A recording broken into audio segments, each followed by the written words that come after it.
I try and be creative myself now as much as possible. I mean, one thing that I've done for years actually is make collages out of loads of bits that I collect. Like I've got boxes of flyers, pictures, postcards, magazines that are interesting, just bits of material even, or anything that I find. I live in Bridlington, East Yorkshire, which is by the seaside. It's very lovely. I live in this maisonette with my son, Dexter, and I'm married to Gary.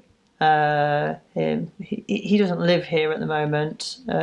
He lives in his own space.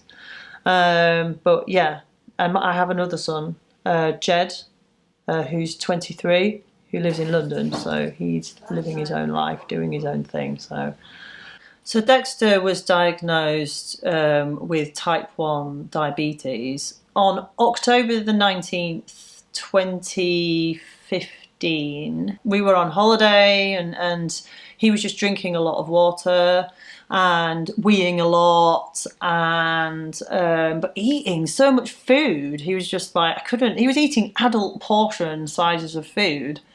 And we were like, goodness me, he's just like, he's definitely on a growth spurt or something, you know. I couldn't keep a nappy on him. He was just like, I put one on and it'd be wet, and then I'd be like, goodness me, he's growing or whatever. I didn't really think about it. And then we came back to England. I went to a couple of doctors and I kept getting sent away saying, it's nothing, you know, you've just been a hysterical mother. And I'm like, it's not. And by this time, obviously, we'd Googled it. And you know, it kept coming up as type 1 diabetic. How? Yeah, really? You know? So I made sure one day I took him to the emergency doctors because I was sent away the day before again. And she just, you know, as soon as she heard the symptoms, she can I do a blood test? I was like, yeah, of course you can. That's what I'm wanting, you know. And so she did a blood test and she was like, don't be alarmed, I'm going to call an ambulance because I think he's type 1 diabetic. He was put on a pump straight away.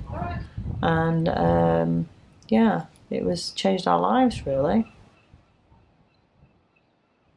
I gave up work because it was just really problematic because both me and my husband worked in the same job. And we were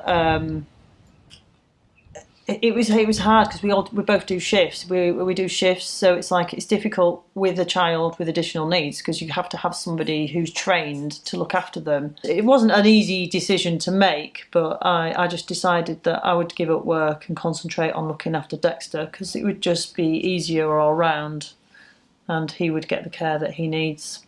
Well, positive has come out of it, his diagnosis, Dexter's diagnosis. I mean, for a start, we've spent a lot of time together. We've spent a lot of time together and we've done a lot of things together because, you know, I have to be with him all the time.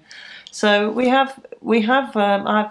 feel like I haven't missed out on him growing up. I know he's at school now and I don't see him for a big chunk of the day, but we've spent a lot of time together. We've had a lot of fun, and I do feel that I've been a real part of him growing up.